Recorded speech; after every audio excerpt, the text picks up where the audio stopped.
Ladies and gentlemen, boys and girls, children of all ages, welcome back to our second part of the weekend's podcast doubleheader. It's SummerSlam weekend. Last night was NXT TakeOver 30. Tonight, WWE Summerslam, the Big Kahuna, live this Sunday from the Thunderdome. And now that I've woken up everyone in my street, ladies and gentlemen, I am your host, Aeron, and here to discuss the Thunderdome experience that is WWE SummerSlam is, of course, Canada's favourite cleaner, although it looks like you've got brand new competition in the cleaner stakes, Kyle Wilkinson. I will gladly secede my top spot. Yes. She's just brilliant, isn't she? She's marvellous, and she's still our champion. Hashtag always will be my champion. So let's break down the card. We'll go in order, so you guys can just wait for our hot, juicy opinions on the big ones. Opening the show, there was a pre-show. Apollo Crews beat MVP for the gajillionth time to retain his United States Championship in 6 minutes 40. Whoopee. I didn't even know there was a pre-show because I didn't watch it. Exactly. I just happened to notice it because I had the network on for about 10 minutes in the background while I was pissing around drawing, and I just thought, no, absolutely not. And my tweet stands, fuck you, WWE. You think it's okay to put the belt on Apollo Crews? Nothing against Apollo Crews. He's a very good worker. Terrible promo. Unbelievably lacking in charisma. And yet you let someone like Mustafa Ali, who is not only beautiful, but represents an incredible demographic, is a great promo, is a world-class worker, genuinely one of the best-looking wrestlers in the world. And he's just sitting there doing fuck all. Oh, he did have a match on Main Event. Whoopee. Dickheads. Opening the show proper for the SmackDown Women's Championship, Bayley defeats Asuka in the first of two title matches for our favourite Japanese women's wrestler and, frankly, the MVP of WWE in 2020. Good match. 11 minutes 35. Bayley retains, courtesy of some cheeky little Sasha Banks nonsense. What do you think, mate, as a show opener? Definitely got, I'm going to call them the crowd, even though they're all screens and shit. It got me kind of hyped up because Bayley and Asuka, they always have great matches. They always have, even in NXT and now all the way up to now. These two just have something special. And this match was like half minutes or something like that? But it was a very, very fun 11.5 minutes. I'm excited to see Bayley's reign keep going. She can have that belt forever. She's been doing some brilliant work, especially since the heel turn, and then her and Sasha and everything they do. It's so much fun. Keep that belt on her forever. Good match. Very good match. A lot of rumours coming out from dirt sheets that Vince is extraordinarily high on Bayley. Thinks that she's absolutely incredible. And this would probably just further that momentum. Obviously, with Payback coming next week, another pay-per-view. Oh, blimey. I'm assuming that there's going to be more shenanigans down the line. Obviously, what we saw later, this storyline is going to unfold. But as an opener, fantastic. You can always rely on Asuka to go out there and have one of the best matches of the night. Bayley, massively underappreciated as a worker. People see the shininess and the beauty of Sasha Banks, who is a phenomenally strong style worker. Not a great all-round wrestler for me, but very good at the more physical aspect of things. Still a world-class talent, no question. But yeah, people kind of forget that Bayley's actually there, putting in a really good shift, really solid worker, always delivers, never has bad matches. Just really coming along nicely, and I love the heel gimmick, I really do. In a slightly underwhelming affair, at least from my perspective, the Street Profits beat Andrade and Angel Garza with Zelina Vega to retain their WWE Raw Tag Team Championships. Now, obviously, I imagine your excitement was prepped a little bit by the fact that your boy Kevin Owens was on commentary, which always helps, to be fair. It speaks volumes, actually, about Kevin Owens, that they're willing to give him this position on commentary for the odd match. I know he's kind of embroiled in this rivalry with Zelina Vega and her boys, and he's kind of sitting around the mid-card helping people out. But it's quite nice that WWE thinks enough of him. They think, right, stick him on commentary. We got to actually use him. He's worthy of being heard. And obviously he'll have his little segment tomorrow night with Aleister Black, so that should be interesting. But as far as this match went, I was really excited about this match. I thought this was going to be the sleeper hit. Nothing wrong with it. Bit short, 7 minutes. You know, I could have easily watched these guys wrestle for twice there. I feel like both teams have had much better tag team matches on Raw. This just felt like another match from Raw, but slightly shorter. So, in the end, didn't really see the point of it being on pay-per-view if this is what they were going to do.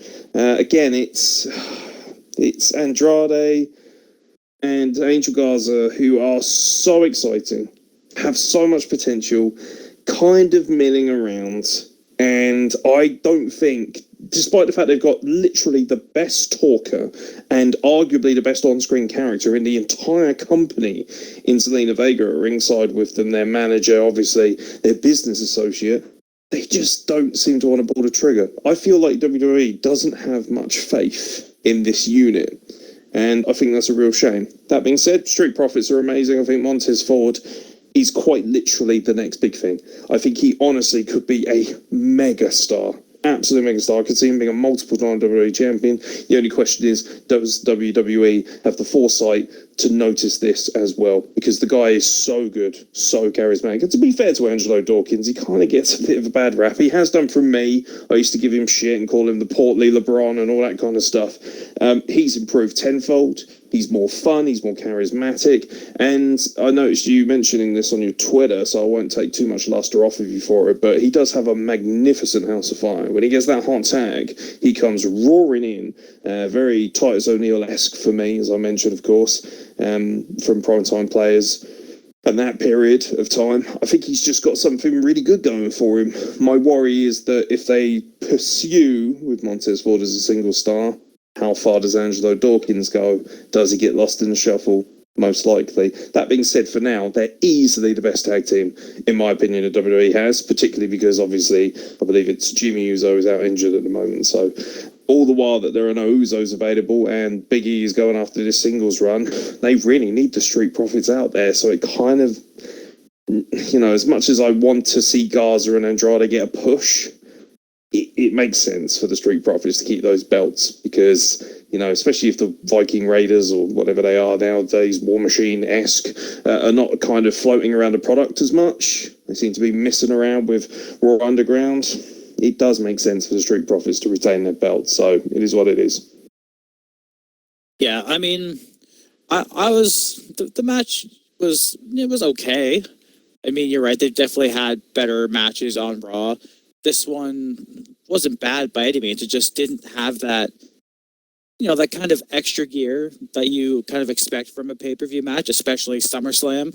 It's like traditionally the second biggest show of the year, right after Mania. So you expect a little more, but it was by no means bad. Just not. It wasn't great. KO on commentary, great for me. I love him. I wish he would wrestle more, but it's fine, I guess. I still get to hear him. But, you know, this match was just kind of another match. Showed Montez Ford, you're right, he's going to be a huge star one day. And that's pretty much the only takeaway from this whole thing. Mandy Rose versus Sonia Deville. Sonia Deville is, at least for the meantime, gone. This was one of those matches where I was curious where they were going to go, but then once I realised the result, I thought, well, fucking obvious, isn't it? And that's why they changed the hair versus hair thing. They obviously changed it last minute. I was kind of up in arms a little bit. Where the fuck's the gimmick gone? Mandy Rose beat Sonia Deville with a pretty violent flurry of knees near the end in a alright hardcore match. Kind of got lost in the shuffle, this one. Bit unfortunate for these two ladies because it's a blow-off. But it's lost in the shuffle between two world-class women's title matches, not to mention numerous other gimmick matches that involved a lot of violence and spots. So, yeah, they would have done well to keep this one for Payback, you know, and maybe sort of put it higher up the card. But obviously, the situation involving Sonia Deville, I think, has dictated this match and the way that it went, which is why Sonia Deville has lost and will be taking an indefinite hiatus, I would imagine, from WWE. I don't think she's done with the company by any means. I think it's literally a case of, you know, she's got legal issues to pursue. She doesn't really have time to be milling around, you know, dealing with these, you know, these kind of let's be honest, not that important storylines. So I look forward to seeing what Sonia Deville can do in the future. Mandy Rose gets the big win for now. And of course, we also got the wholesome content at the end with her attempting a caterpillar, which, by the way, was fucking terrible. And her and Otis kind of, you know, spending a little bit of time together, which was nice, because I swear I have not seen Otis in a month of Sundays. Yeah, I mean, I think he was on SmackDown, not this week, the week before. I don't know. He's Mr. Money in the Bank, by the way, everyone, in case you might have forgot. What? He's what? Yeah. No idea. He's Mr. Money in the Bank. But, yeah, I hope that Sonia, like, she's okay. Like, I know she says she's okay, but I feel like most people in her position would say that, so people don't worry. Like, I've never had the experience of someone breaking into my home with knives and rope and wanting to kidnap me. So I hope she takes all the time she needs to make sure she's well physically and mentally, gets the whole legal like action stuff out of the way. And whenever she comes back, because you're right, I don't think she's done with WWE by any stretch. I think she has an incredibly bright future. And when she's ready to come back, I think they'll welcome her back with open arms, and hopefully then she'll start kicking some ass like I really think she could. Yeah, I'm not going to lie, I thought this match was pretty boring. A couple of half-decent spots, but overall I thought it was quite sloppy. Just, meh. I like Mandy Rose, I really do. I don't think she's a particularly great worker. I think she's okay. She's obviously, you know, physically an absolute specimen. I don't just mean beautifully. Like, she's actually very muscular, you know, she's built, she's beautiful, but I just feel that, you know, Sonia Deville, clearly an athlete. And, you know, the match opens up with some MMA stuff where she's hitting her with MMA strikes. Just no sold them. And I just thought, fuck off. That really annoys me. I know I'm a stickler for the little things, but you're facing a legitimate MMA fighter. And when she needs you, you're like, yeah, whatever, I'll just throw her in the barricade and just ignore that. No, like, not good. Looks very meh in places. Feel like Sonia Deville has a lot more to offer, and actually she would be well suited to get away from Mandy Rose when she does eventually come back. So, but like you say, just, you know, get well soon, look after yourself, look after your own shit, because, surprise, wrestling is not the be-all and end-all. So yeah, decent enough grudge match, although, you know, for my money, very underwhelming. And of course, it's not helped by the fact that following that, we get the debut of Dominic Mysterio in a street fight against Seth Rollins. Nice going, Joseph. The father steps up to the plate once again, not Rey Mysterio, of course, the other father from Far Cry 5. If you don't know what I mean, type in Joseph Seed and then thank me later. Dominic Mysterio, debut match. All eyes are on him. I had Seth Rollins down to win. I think that was pretty much one of the only predictions I got right. Had a horrific night at the PvP table. Yeah, I certainly won't be betting any money anytime soon when it comes to things like that. But Seth Rollins goes over. But the story here, of course, is how well did Dominic Mysterio do? The answer is incredibly well. Excessively well. Last night, we had our eyes on Pat McAfee. And we thought, this guy's making his debut, so to speak, celebrity appearance. Now, obviously, this is a bit different. You got to imagine Dominic Mysterio, since he could probably take a bump, has been training his ass off. That showed. He absolutely looked, not seasoned, obviously, but he looked like somebody who knew what he was doing. Took all the offense well. And what I liked about the match was Seth Rollins, you know, didn't sort of make it safe for him. You know, with a match plan like this, has to be violent, has to be vicious, it has to be next level. I've enjoyed this angle, even though there's been some absolutely gaping loopholes in it. Before I dissect those, however, what did you think of Dominic Mysterio's debut and overall the premise of the match and the storytelling behind it? I actually really, really liked it. Everyone knows that Rey Mysterio is one of my all-time favorites, so seeing his son wrestle was really, really cool for me. I thought his theme music was a fucking banger. I really, really liked it. His gear looked really, really cool. I think pointed that out. And then you're right, like he got such a prominent position on WWE's second biggest show of the year. He was like still in the mid card, but he's in the mid card against Seth freaking Rollins, and he's one of WWE's most dependable guys. So that's a huge mark for him. And hopefully WWE continues to use Dominic well. And this match is just proof that fucking the apple didn't far from the tree. Just like Samoa Joe said, this kid was just incredible. Him losing, I don't think does anything to him at all. It's his first match. It's against a multiple-time world champion. And it was really, really good. I swear at some point I thought his mom was going to come down and just slap the shit out of Seth Rollins, or at least Buddy Murphy. I think that could have been hilarious. But I think he has an incredibly bright future, and I'm really, really excited to see what comes next for him. Initially, I hated this storyline because when I'm watching wrestling, what frustrates me about wrestling is that we all know, because the curtain has been peeled back so much, we all know it's a work. We all know about kayfabe and non-kayfabe and all that kind of stuff. So when you see this kind of, I thrust his head into the steel steps and took his eye out. Like, first of all the instruments you could use to remove somebody's eye, the edge of a steel step has got to be pretty fucking high on the not thought of totem pole. Like, who's thinking, the steel steps, the eye's natural enemy? Like, fucking ice cream scoop, I would think would be much higher up there, but it is what it is. So, like, there's this kind of hokey, yet quite, like, they've done it as well as they can, and there have been genuine points where I thought, fuck you, Seth Rollins, you fucking dickhead. Like, I have been drawn into it. However, they then drag me out of it again when you see, like, a ping pong ball with an eye painted on it, or, to be honest, I actually think Dominic Mysterio has kind of elevated the story beyond what I thought it would end up being, particularly with the lashing he took a couple of weeks ago on Raw. That was fucking evil. The kendo stick lashing he took off him, but, you want to talk about welcome to the biz, kid. It was fucking grim. And Seth Rollins has found another gear as the kind of whingy bitch who's gone into this weird cult leader. Like I say, it is a bit of a rip-off of Joseph C, but ultimately it's a pretty good attempt at a cosplay, so I'm not going to give him too much grief for that.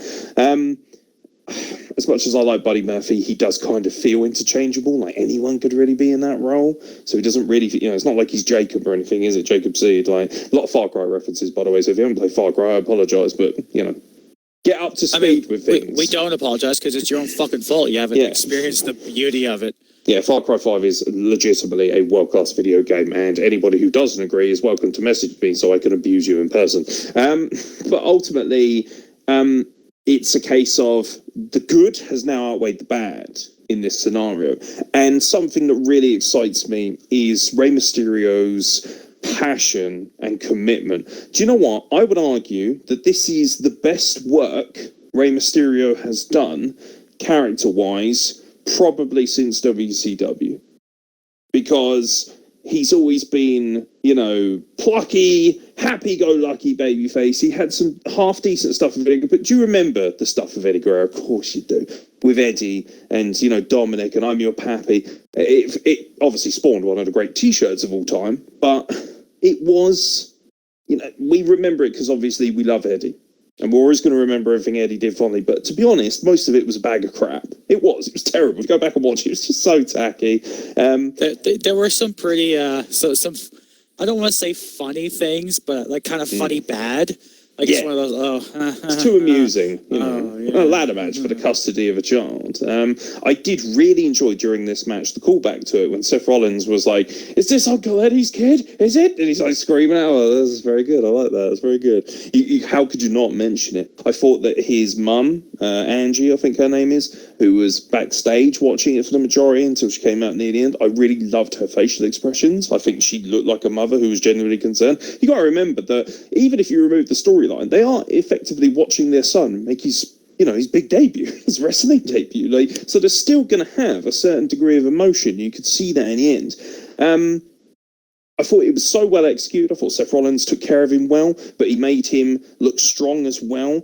You got to give Seth Rollins a bit of credit. The one thing that still bugs me, however, is the fact that you have this locker room full of huge heroes, superheroes and villains, and none of these superheroes, none of these superstars, none of these wrestlers at any point thought, other than Aleister Black, have thought, possibly inverted career, but come on, it's inverted career.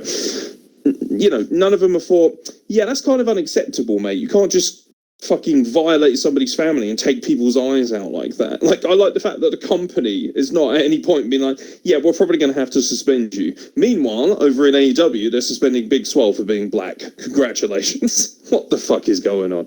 Like, there are things where I just think, oh, fuck you. But not to take away from this match. He was phenomenal. He was athletic. His ring gear was great. His presence was great. His cadence, his facial expressions. What a fantastic performance. Not easy to go in there with someone who can work as well as Seth Rollins, with your dad, who is, you know, certified Hall of Famer, basically, you know, Latin American / Mexican wrestling, you know, icon, Rey Mysterio, the greatest mask of all time, although that's up for debate if you watch a lot of Mexican wrestling. Sorry, just is. And, you know, for him to go out there and put in such an accomplished performance, fantastic.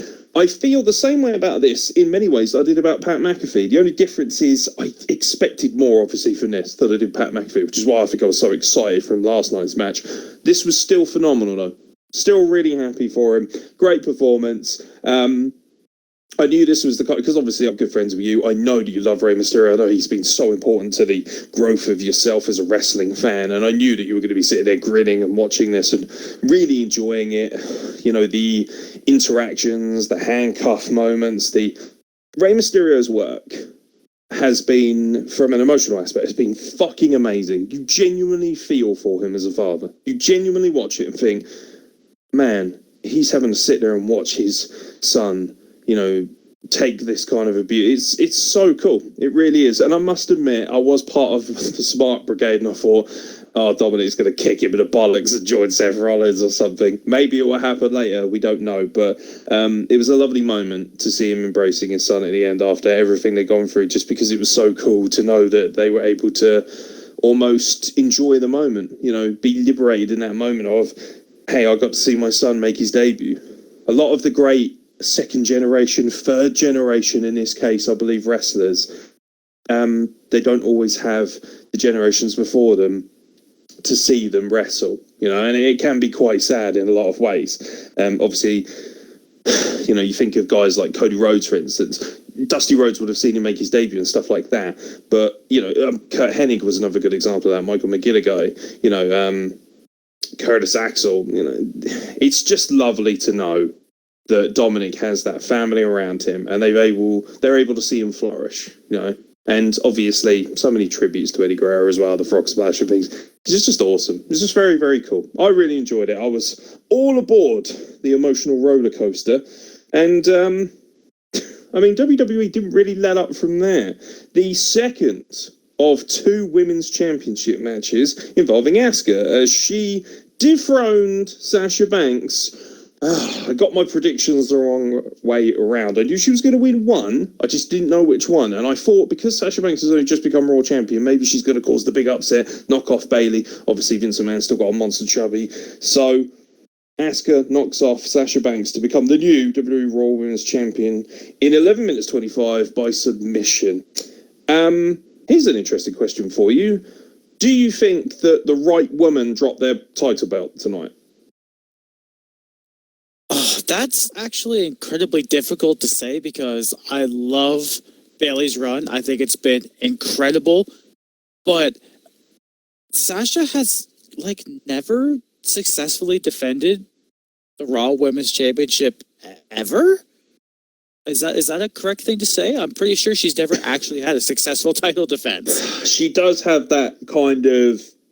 she's got that aura, hasn't she? She's got that reputation of being the great women's champion that always loses on the first defense. I think she was volleying it back and forth between her and Alexa, and yeah, it can be a bit murky, and this just kind of is probably going to piss off her stands even more so. But then I imagine a lot of her haters will probably revel in the fact that Asuka knocked her off. I thought this was actually the better of the two matches as well, from my personal taste. This was far more physical, and by the way, do not ever... and I mean ever, Asuka, if you ever listen to this, do not take that sunset flip powerbomb onto the floor again, please. Oh my God. Unnecessary. Jesus And then, like, then she's like, here's your receipt, tries to DDT her head in off the top rope. You're like, stop it, women, stop it. At the same time, please continue, because I love the strong style, love the Joshi style. By the way, because I know that they're going to kick off preemptive strike on all the people who hate Sasha Banks. Fuck you, she wrestles physically. Fuck you, wrestling is physical. I mean, yeah, that's... People always go, oh, God, it looks like she dies. That's because Sasha's just a good seller, okay? Yeah. Let her do her thing. She knows but did what you she's see how doing. unsafe she was kicking Asuka in the head in a sport which is physical? I don't appreciate... These are the kind of people who kick off when someone makes a fucking standard tackle in American football. I wish I understood that reference, because I'm not a big football fan, but... The just point like, is, yeah, you must have seen an American footballer take a hit. Like, that's just a thing. Like, they just do it. I can do the same thing with hockey. Ice hockey, yeah, with a check. Yeah, it would be the same if somebody fucking checked somebody and they fell over and hit the ice. Somebody saying, well, that's just unnecessary. Why'd you do that? It's the same principle. Shit happens. Physical, man. Ain't no ballet. No, I know you've trained, you've had some matches and stuff. I've never done it, so I can't go, oh, don't worry, guys, it doesn't hurt none. I can just look on the TV. I have been ringside seeing, like, ridiculous chops. Like, that shit hurts me just sitting, like, 10 feet away from it. I can't imagine someone trying to cave in my fucking chest. This shit's real. It hurts. And if you're an expert at making it look like it's supposed to, just do it. Sasha does, and it looks fucking great every time. Yeah, it's not like she's got, and, I like her, but come on. It's not like Nia Jax, is it? Where it seems every person she gets in the ring with walks away with something broken, and ultimately that's going to happen when you're wrestling somebody who's twice the size of you at a powerhouse. So, I have defended Nia Jax to the hill. But anyway, we're not here to discuss Nia Jax. Sasha Banks drops the belt. Ultimately, they still have the tag titles, which they will defend at Payback. And I got to be honest, I'm looking at the severe lack of women's tag teams available. Who, in God's name, is going to face Sasha and Bayley for the women's tag team championships at Payback? Any ideas? It's got to be an NXT team, surely. It can't be the Iconics, because they've beat. It better not be Lana and Natalia, or I swear to God, I'll kick off. Oh, why she get? Oh, I think it's going to be that now. Now that you say, because I totally forgot they existed. Yeah. Oh, it's going to be that, isn't it? Oh, gross, no. Gross. That'd be disgusting. Imagine Lana winning a title. A mainstream, main roster title before, you think how many people who haven't won anything yet? Imagine Lana's like, a tag team champion, and there's Naomi just sitting there like, yeah, can I get a match, please? Just no, absolutely not. Maybe Carmella and Dana Brooke at a stretch, but they haven't got anyone to face them. I'm trying to rack my brain. Sorry to kind of hijack the podcast, but I'm genuinely sitting here thinking, well, who? It's not like the Kabuki Warriors. Unless, one thing that would be very cool is if Asuka called in Io Shirai, maybe, for a one-off appearance. That'd be very cool. Could we contain our erections if something like that happened? The new Kabuki 2. Kabuki 2K. Sorry. Oh my God. The Kabuki 2K. Right, that's it, book it. I want it. I don't care how hokey that sounds. Kabuki Tuki. I want it. Yeah, I want all of it. Bring Paige back as well. She could be in their corner. Plus, if they lose again, you can just have Kyrie consistently on loop screaming Asuka. Just to, hammer home the heartbreak of the moment. But, yeah, I gotta be honest, one of the biggest questions coming out of this SummerSlam isn't everything that we're about to discuss. It's more a case of who could possibly take on Sasha and Bayley for those tag team championships. We will find out. WWE Championship time. I gotta be honest, I wasn't that excited about this match. Not because these guys can't deliver, but because I don't know if you had the same feeling. Do you remember watching WWE circa 2012 to about 2018? Before they started... a 6-year span. Okay, yeah, I'll try and narrow that down.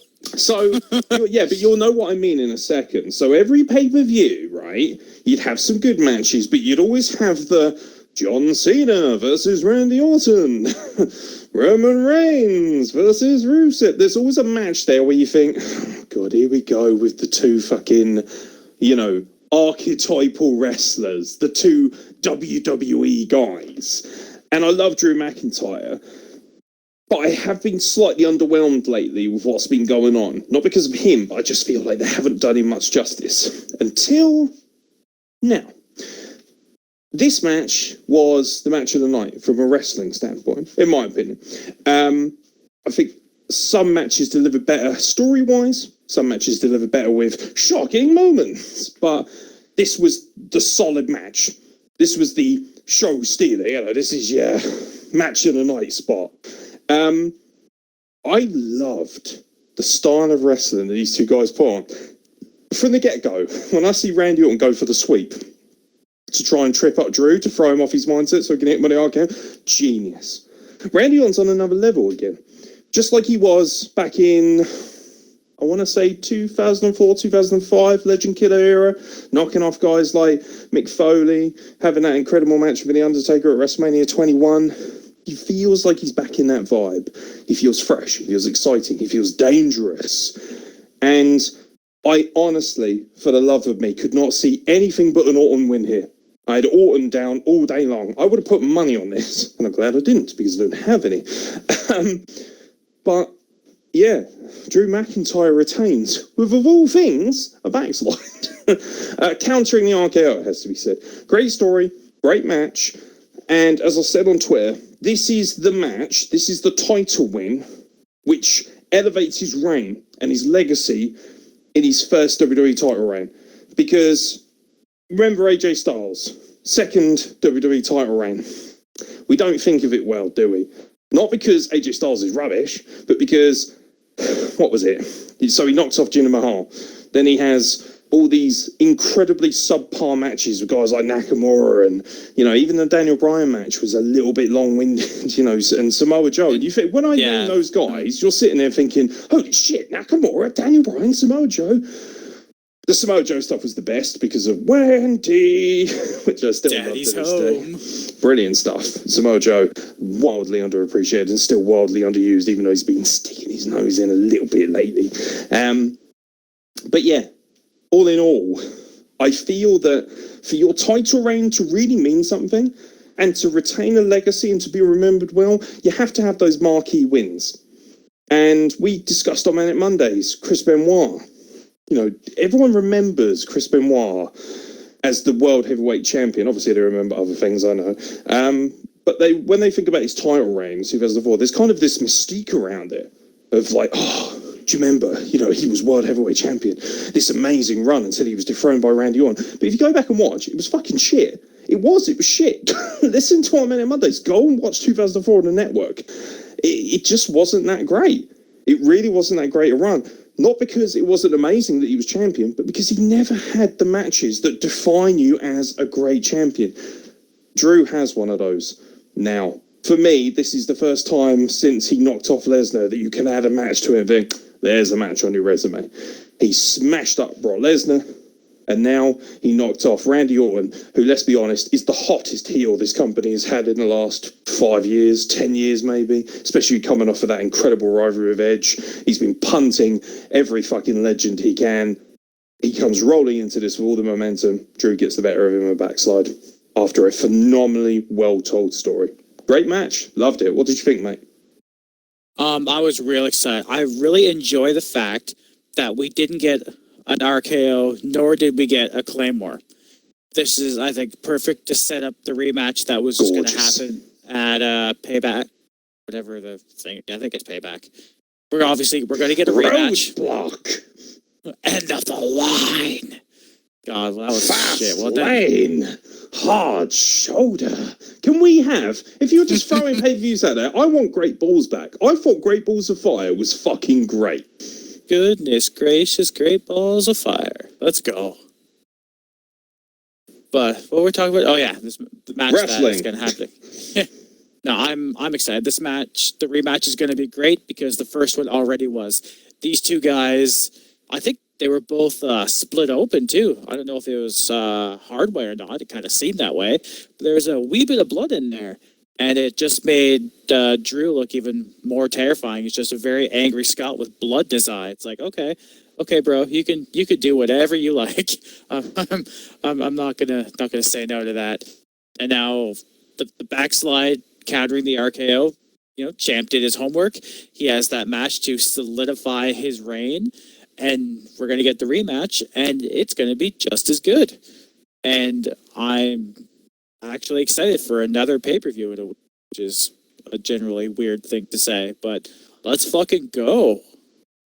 Big buzz, isn't it? It's that buzz, that feeling of, something to look forward to, because the pandemic has kind of, shall we say, castrated our ability to have as much fun as we want as human beings. And wrestling has kind of been at a premium. So it's actually quite nice to think, we've got a big fight feel again. Obviously, they're going to have to scramble to make sure these matches happen pretty quickly. I imagine you're going to get at least a few rematches poking around from this show. One thing I'm very excited, obviously, is a rematch with these guys. However, I do feel that if they do have a rematch, that'll be Randy Orton's time to take it. I think Randy Orton will get it in that match, unless maybe an Edge comes back to interfere, which would be very nice indeed. But yeah, ultimately, great match. Wonderful. Hard to believe it was the penultimate match of the night. Will Drew McIntyre retain again and then move on to bigger things? We wait and see. We do wait and see. Main event time. The Universal Championship. It's a much maligned belt. The Universal title has been not exactly showered in its own glory. It's been a pretty divisive belt and very polarizing at the best of times. However, I was super psyched for this match. I know I'm a hot, sweaty mark. I love everything they're doing with The Fiend. I think he's just a runaway success at this point. I love the Funhouse stuff. Last week on SmackDown, a couple of days ago, when he did that hilarious love story with the puppets, and he was like, what the hell is this? I like how humorous it can be, and then it goes all dark very quickly.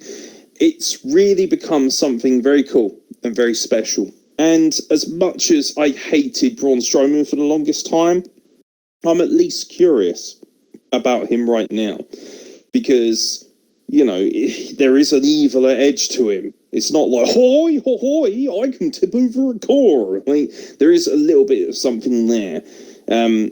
He's still not obviously close to the level of a Fiend when it comes to capturing that imagination and that kind of persona, the psychology. There's still a long way to go for Braun, but he dips in and out of my viewpoint. But the Fiend never leaves my eye. He's so good. And this match, Falls Count Anywhere, was quite good, I thought. This was really good fun because it was just hoss fight extraordinaire. Loved it. Throwing steel steps at each other. The announce tables brawling backstage, ripping up the ring. I must admit, a bit underwhelming compared to what they've done beforehand. Because we've had so many kind of cinematic experiences with these guys. What with the Funhouse and the Swamp Fight, it just felt that it was a little bit too in the arena. I would have liked, a bit more spooky, supernatural nonsense. I was primed and ready for something because they said you'll never see it coming. And obviously, there's one big story here. Now, I have a list written in front of me right now. I wrote down 3 or 4 things that I thought could possibly happen at the end of this show. Number 1, I felt this was the one I felt was most likely to happen. Alexa Bliss was going to get involved in some way as a darker entity and cost Braun Strowman. That was at the top of my list. I convinced myself Alexa was going to make an appearance because it just made the most sense. It's one of those things where you thought, okay, especially, you had Nikki Cross on SmackDown as well saying like, Nikki's, Alexa, something different about her. And I thought, are they going to do something, a Sue Young kind of thing here? And I was really excited about that. Maybe they will later down the line. We don't know yet. So, I'm curious about that. But that was top of my list. And then I had a number of names that I expected to interfere. I even had Edge down. Because there was an insinuation that Edge would be ready around this time to go again. even though it turns out it's probably going to be longer. I had a few things noted down, cinematics as well. And then right at the bottom of my list is, and people are going to give me shit for this because they're going to be like, oh, fucking, like you had any idea. I do have written down here, possibly Roman Reigns. But I wasn't expecting him to turn up. I don't know, I just didn't really think it was time. I feel like we've worked a little bit here. However, the big story, of course, is, first of all, Bray Wyatt, new Universal Champion. Hooray! That's what I wanted. Thank God. That's what I wanted. Now then, we're going to unleash. This is the reason we've kind of zipped through everything. Let's be honest, this is the talking point. This is what you want to hear us talk about. Roman Reigns is back in WWE for the first time since, I want to say, February, something like that. He's been gone a while. A good half a year. Obviously, there was a lot of allegations / semi-true rumors or whatever it might be that, you know, he had obviously taken time off because he's immunocompromised, being obviously in remission from leukemia and stuff. Probably not a good idea if he's turning out to a performance center, which isn't really, doing the best job of keeping people hygienic and keeping COVID-19 at bay. Either way, he's back now, so obviously he's good to go. And he wrecked shop. Absolutely wrecked shop. And I had two whopper feelings coming away from this. One was, oh yeah, Roman Reigns, the big dog. And I got very excited when he screamed at Braun Strowman, I made you. I was like, oh yeah, you best be a naughty, evil little monkey, Mr. Reigns. But then a big part of me thought, oh shit, is this going to be one of those things where we're excited for a few weeks and then Vince McMahon's like, ha! The Fiend, he won the Universal Championship just as a transition for Roman Reigns. I know for a fact, particularly judging from what I saw on Twitter, that Kyle has a whopping great maple syrup stiffy available for this moment. Take us through how you felt, the match in general, and what you think this is going to do for WWE, and more importantly, how you think this is going to go for Roman Reigns and the WWE Universe. I mean, this was the first match in a long time where I actually cared that Braun Strowman was involved. You're right, it was definitely a little too ring-centric for a Falls Count Anywhere match, but it was still good. They went into an empty gorilla position, like there's just no one there. That seems odd. But that was fine. The Fiend winning, I popped my tits off. I'm like, yes, this is fucking... He should have still been champion. He never should have lost it to fucking Goldberg and all that shit. I'm celebrating. I look down at my phone and go, yeah, the Fiend wins. I look back up at the TV, and all of a sudden Roman Reigns is beating the shit out of the Fiend. I'm like, oh, Roman Reigns is back. Fucking... I have made it quite clear in the past that I don't love Roman. I don't hate Roman. I was rather indifferent. But now that he's back, because he's been gone so long, I'm fucking excited. I think SmackDown just got a massive boost. I think it's just going to be so much better TV with Roman on it. He always brings something special to the product, whether you like it or not. He is a damn good worker. He can sell with the rest of them. He can bump like the rest of them. And now we're going to get him against the Fiend. Is Vince going to jump the Fiend out to Roman? Probably. I think it would be a good guess. 9 times out of 10, win that bet. But right now, that I don't care about that. I'm just happy to see him back. I don't want to be the guy that in a month will go, well, fuck, now Roman's champion beat the Fiend, wow. I don't want to be that guy, so I'm going to do my best to try and find the constant positives in the situation. But for now, just in the moment, it's really fucking cool to see Roman back.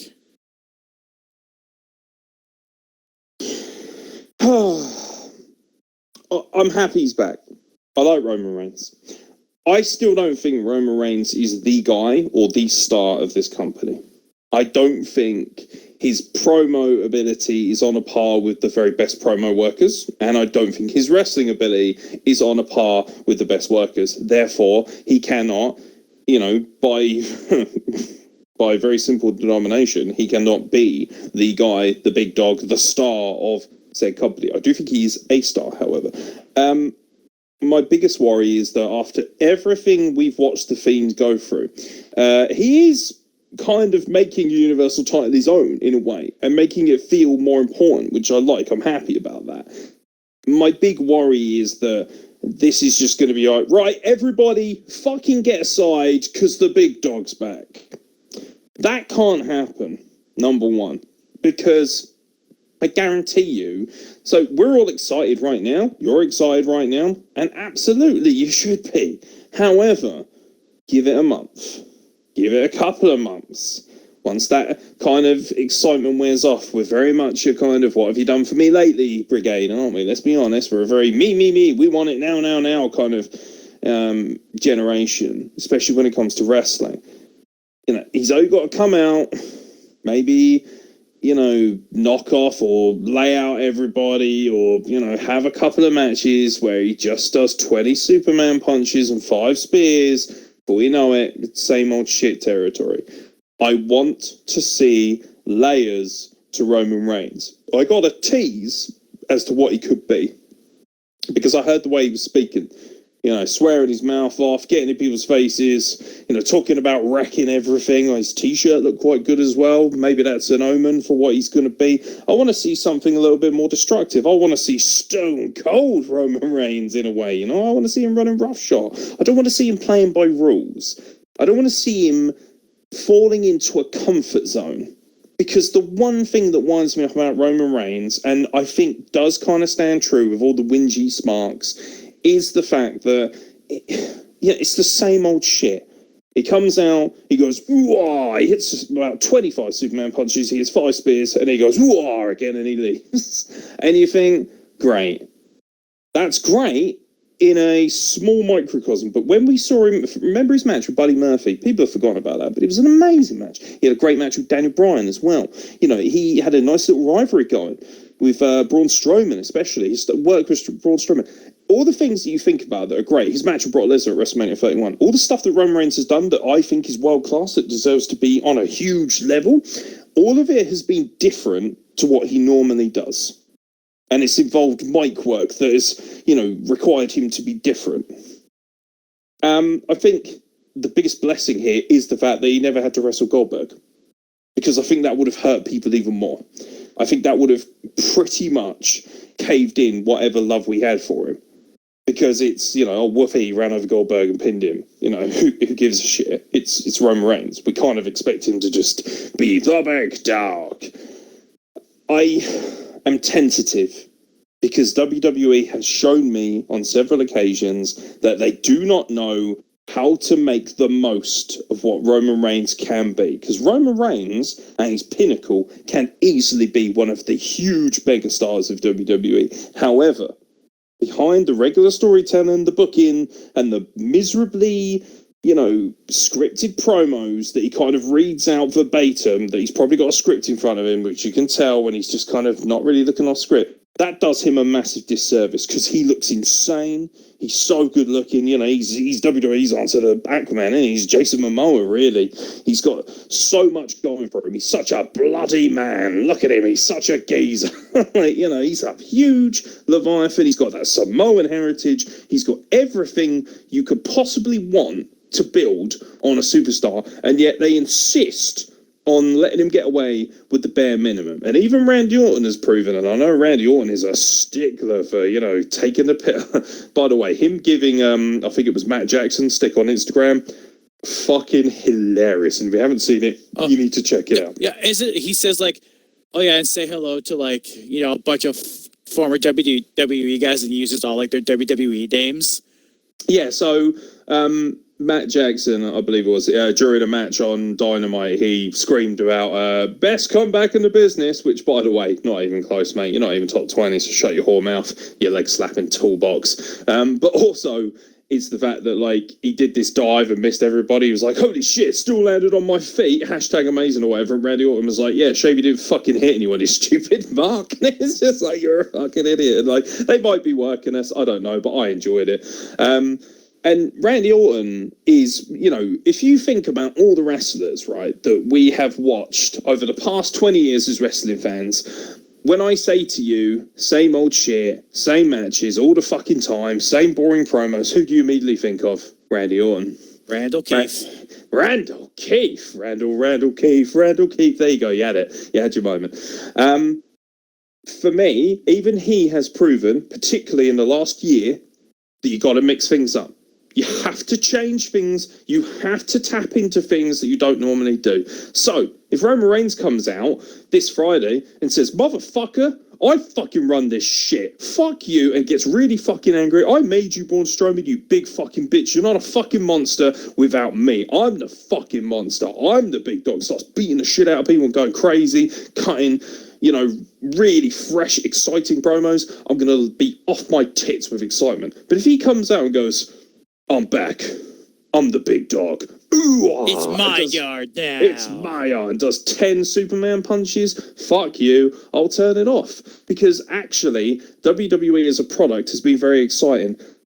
That being said, I'm kind of excited he's going to SmackDown because I think Raw has been really good. And I think without Roman Reigns, it has the chance to continue flourishing. There seems to be a real push for freshness and exciting organic stuff, and that's only going to get better because something that was kind of slipped in without anyone really paying too much attention was the fact that Keith Lee will be making his debut on Raw tomorrow night, and yes indeed we'll be covering that on the State of Wrestling address. Oh, Keith Lee on Raw. Oh, suit you, sir. Oh, gonna come out, sir, give somebody the BBC, sir. Oh, suit you, sir. Oh, suit you. It's gonna be saucy as fuck. The BBC. And we all know what that stands for. British Broadcasting Corporation.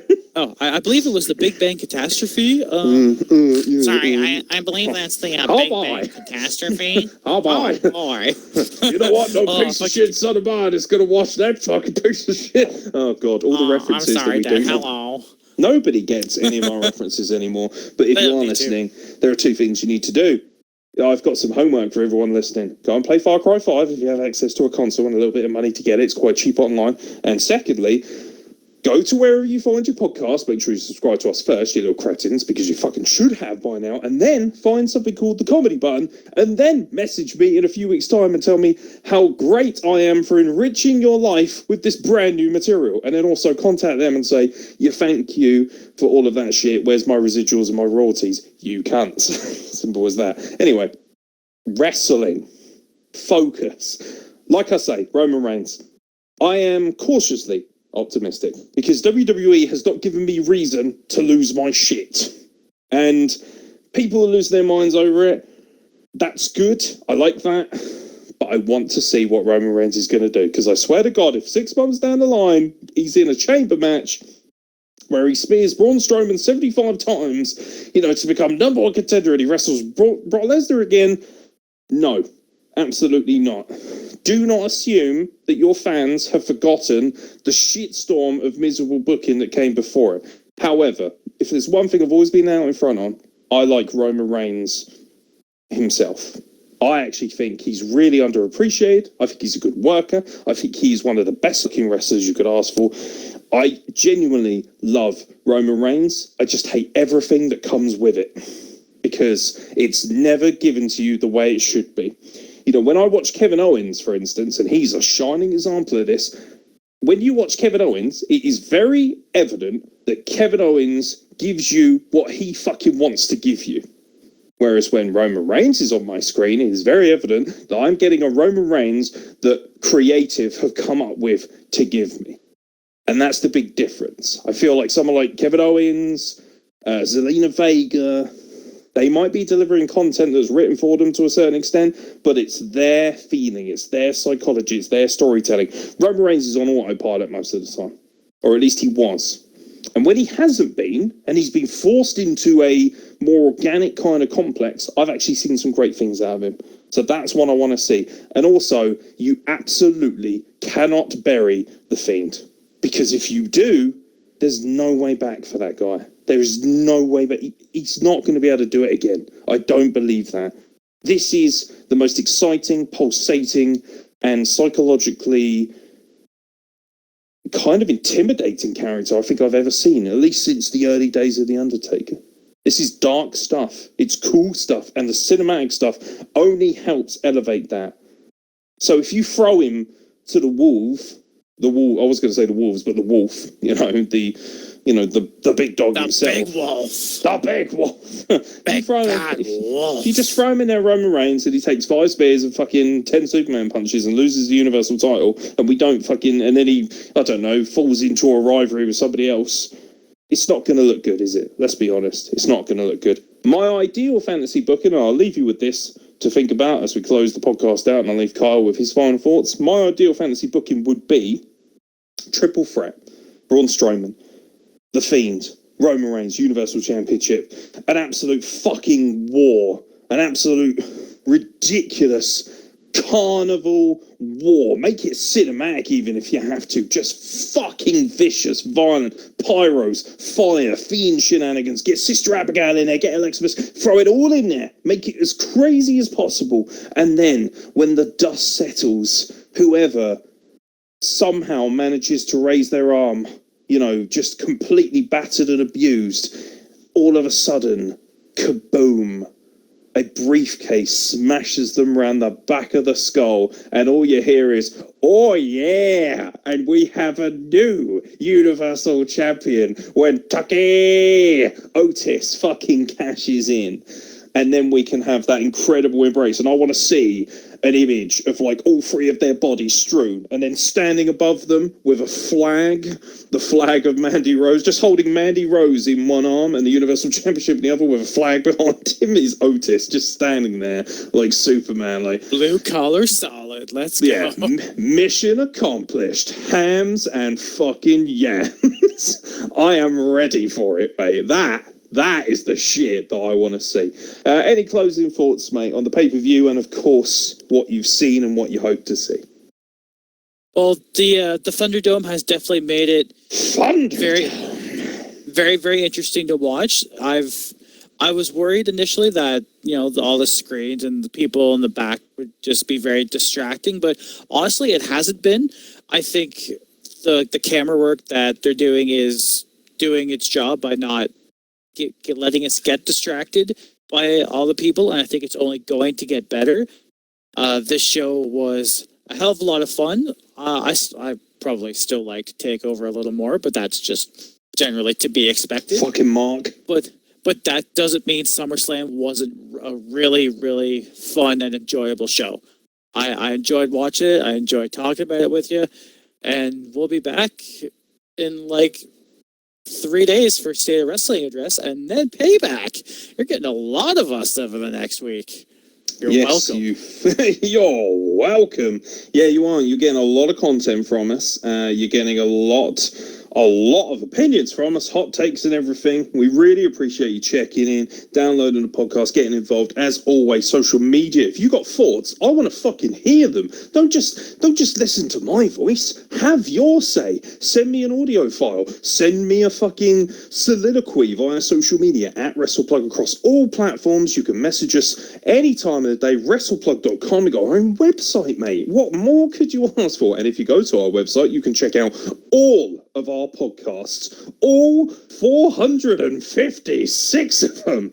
Wow, there's some great stuff there. We've been doing this since March 2017, ladies and gentlemen. So hey, if you want any opinions on anything that's gone down in the last 3.5 years, we have got you covered. And not just WWE. There's been some really juicy topics in there. Everything from TNA, NJPW, massive amounts of Brit Rest, interviews galore, some contentious, some happy, some fun, some miserable.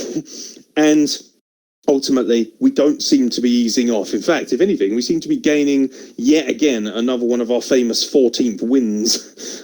We seem to just get a second wind literally every 3 or 4 months, and here we are once again relishing in it. So hopefully you've enjoyed this review of SummerSlam. Hopefully you've enjoyed the wonderful dulcet tones of Canada's 3rd favourite cleaner. Well, I mean, Bailey's not Canadian, is she? She should be, if she's going to handle the broom that way. You're always going to be at least 2nd, I think, because Kenny Omega's such a fucking bitch now. now. Sorry, I had to say.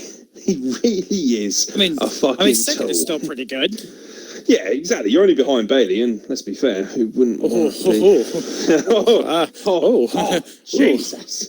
Mamma mia. But yeah, also, just as a very quick side note, of course, send in all your stuff, let us know what you think, and also, obviously, check out our social media. It's at xcarl_Wilkinson on Instagram and Twitter if you want to check out the good brother Carl. It's at WrestleBlog across all social media if you want to chat to me. I do have my own personal Instagram, that's at AeronNixDesign. You can check that out as well. Aeron is spelled Aeron, just so you guys know. Nix, Nix, and then design, of course. But also, just wanted to say goodbye to Renee Young, who said goodbye at this show, actually. I know that obviously being Canadian as well, you're going to be sad to see her go, but let's be honest, it feels like somebody who's probably going to flourish even more. One of the things that I always noticed about Renee Young is, although she was so fantastic at her job in WWE, a bit like Kathy Kelly, you never really felt like you were allowed to take her as seriously as you could. But she has really done wonders for helping elevate the stories. I feel like Charlie Caruso has picked up the reins pretty well, but I think Renee Young will really be missed on TV. So just wanted to mention that we wish Renee Young very well in her future endeavours. Not that she'll ever want to listen to this car crash of a podcast, but that being said, we're very appreciative for everything she's done. So yeah, you know, Godspeed, Renee Young, you beautiful stallion of a woman. Of course, stallions are normally associated with men, and I should know this as somebody who looks after horses. And now I'm rambling. So, ladies and gentlemen, I've been Aeron X. He's been Carl Wilkinson. Thanks for listening. Don't forget, check in with us at WrestlePlug. Buy a fucking t-shirt as well, WrestlePlug.bigcartel.com, because I need some money to live. And also, if you want me to paint you or draw you in anything, check out my Instagram.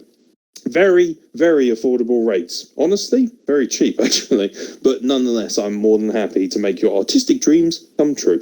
From myself and Carl, once again, thank you very much for listening, and we'll catch you very soon for the State of Wrestling address and some cheeky interviews from the WrestlePlug.